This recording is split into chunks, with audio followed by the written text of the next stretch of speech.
1310029. Saya Prodi Pendidikan Agama Islam, Fakultas Tarbiyah dan Keguruan, Universitas Islam Negeri Raden Intan Lampung. Saya membuat video ini untuk menyelesaikan tugas aplikasi komputer dengan dosen pengampu Muhammad Ridho Sari Jiswan. Saya akan menjelaskan tentang sejarah perkembangan komputer. Yang pertama yaitu komponen komputer. Komponen komputer berasal dari bahasa Latin computere, yang mengandung arti menghitung karena luasnya garapan ilmu komputer. Komputer adalah serangkaian ataupun sekelompok mesin elektronik yang terdiri dari ribuan bahkan jutaan komponen yang dapat sering bekerja sama. Data untuk menghasilkan suatu informasi kerja yang rapi dan teliti. Maka diperlukan sistem komputer. Komputer sistem yang terdiri dari hardware, software, brainware, humanware. Hardware adalah salah satu komponen paling penting dalam sebuah komputer, dan ini adalah sebuah chip elektronik yang bertanggung jawab untuk melakukan sejumlah tugas vital dalam sistem komputer, yang termasuk yaitu pemrosesan instruksi. Pemrosesan instruksi yaitu proses melakukan eksekusi instruksi-instruksi yang diberikan oleh program-program komputer. Yang kedua, pemrosesan data. CPU mampu melakukan berbagai jenis operasi matematika dan logika pada data. Pengambilan data. Prosesor dapat mengambil data dari berbagai sumber seperti memori utama yaitu RAM. Pengendalian perangkat keras. CPU mengelola komunikasi antara komponen-komponen perangkat keras dalam komputer. Eksekusi program. Prosesor menjalankan program-program aplikasi dan sistem operasi. Hardware komponen prosesor, control unit. Yang kedua, arithmetic logical. Yang ketiga, register. Yang kedua, software. Software system adalah perangkat lunak yang mengatur pemanfaatan sumber daya komputer bagi user dan software aplikasi, yaitu sistem operasi. Software aplikasi, perangkat lunak yang membantu menyelesaikan pekerjaan user.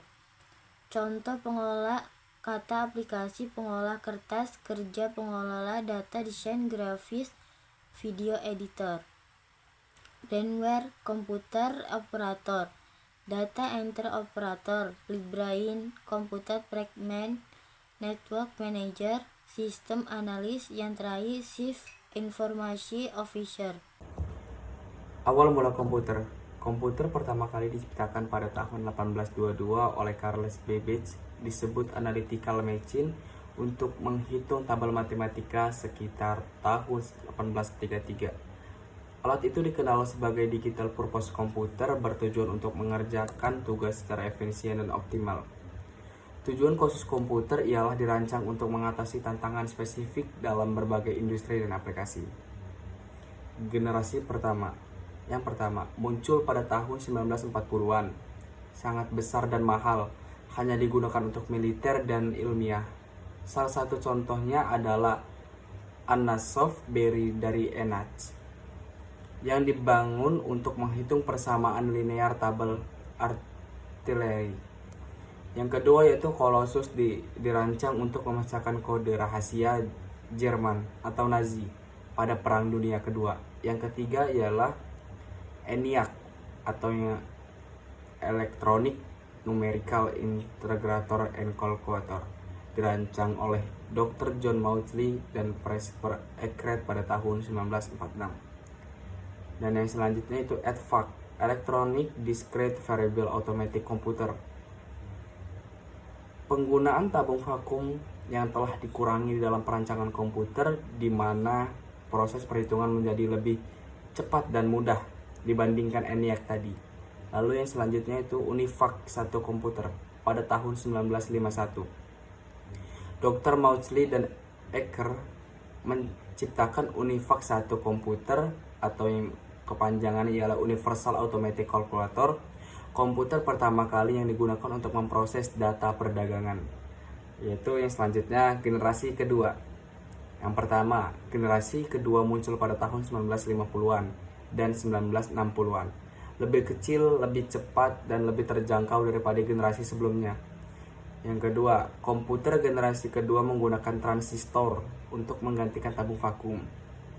Jadi yang tadi di generasi pertama itu menggunakan tabung vakum, tapi di generasi yang kedua ini sudah menggunakan transistor. Yang selanjutnya, pada tahun 1948, penemuan transistor sangat mempengaruhi perkembangan komputer. Transistor menggantikan tabung vakum di televisi, radio, dan komputer. Transistor mulai digunakan dalam komputer pada tahun 1956. Komputer generasi kedua menggantikan bahasa mesin dengan bahasa assembly. Yaitu yang selanjutnya, salah satu contoh penting komputer pada masa ini adalah IBM 1401 yang diterima secara luas di kalangan industri pada tahun 1965. Hampir seluruh bisnis besar memakai komputer generasi kedua sebagai alat untuk memproses informasi keuangan perusahaannya. Yang selanjutnya, komputer sudah memiliki memori dan sistem operasi. Pada generasi kedua, berbagai bahasa pemrograman mulai dikembangkan. Generasi ketiga komputer. Generasi ketiga muncul pada tahun 1960 sampai dengan 1970-an. Komputernya lebih kecil, lebih cepat, dan lebih efisien daripada generasi sebelumnya. Komputer generasi ketiga menggunakan sirkuit terpadu untuk menggantikan transistor. Komputer generasi ketiga ini dicirikan dengan menggunakan integrated circuit yang menggabungkan beberapa transistor di dalamnya. Jack Kilby, seseorang insinyur di Texas Instruments, mengembangkan sirkuit integrasi di tahun 1958, mengkombinasikan 3 komponen elektronik dalam sebuah piringan silikon kecil yang terbuat dari pasir kuarsa. Kemajuan komputer generasi ketiga lainnya adalah menggunakan sistem operasi. Komputer generasi ketiga membawa perkembangan ke sistem operasi yang dikenal sebagai UNIX. UNIX adalah jenis sistem operasi komputer. Ini diciptakan pada tahun 1969. Salah satu fitur utamanya adalah kemampuannya untuk digunakan oleh banyak orang sekaligus, bukan hanya satu orang, dan melakukan beberapa pekerjaan sekaligus. UNIX digunakan di berbagai jenis komputer dan telah mempengaruhi banyak sistem operasi lain yang kita gunakan hari ini, seperti Linux dan MacOS. Jadi bisa dibilang UNIX itu adalah leluhur dari banyak sistem operasi yang ada sekarang. Perkembangan terkini dalam teknologi komputer. Yang pertama ada teknologi 5G. Perluasan jaringan 5G terus berlanjut di banyak negara. Ini membawa konektivitas internet yang lebih cepat dan responsif, yang mendukung perkembangan dalam Internet of Things atau IoT, aplikasi berbasis cloud, dan komunikasi yang lebih baik. Yang kedua ada kecerdasan buatan AI. AI terus berkembang dalam berbagai bidang, termasuk pengenalan wajah, bahasa alami, mobil otonom, dan pengobatan. AI digunakan untuk meningkatkan efisiensi bisnis, membuat pengalaman pengguna lebih personal, dan mengatasi masalah kompleks. Yang ketiga ada Internet of Things atau IoT. Semakin banyak perangkat yang terhubung ke internet, termasuk peralatan rumah tangga, kendaraan, dan sensor industri. Ini memungkinkan pengumpulan data yang besar dan berdampak pada pemantauan dan pengendalian yang lebih baik. Yang keempat ada komputasi kuantum. Penelitian dalam komputasi kuantum terus berlanjut dengan perusahaan besar dan lembaga penelitian yang berinvestasi dalam teknologi ini. Komputasi kuantum berpotensi mengubah cara kita memproses informasi dan menyelesaikan masalah yang sulit. Yang kelima adalah kendaraan listrik dan otonom. Mobil listrik dan kendaraan otonom semakin populer. Banyak produsen mobil mengembangkan teknologi otonom untuk memungkinkan kendaraan mengemudi sendiri dengan tingkat pengawasan yang lebih rendah. Yang keenam ada keamanan siber. Ancaman siber terus berkembang dan upaya perlindungan siber semakin penting. Teknologi keamanan seperti kecerdasan buatan untuk deteksi ancaman terus dikembangkan. Yang ketujuh ada kesehatan digital.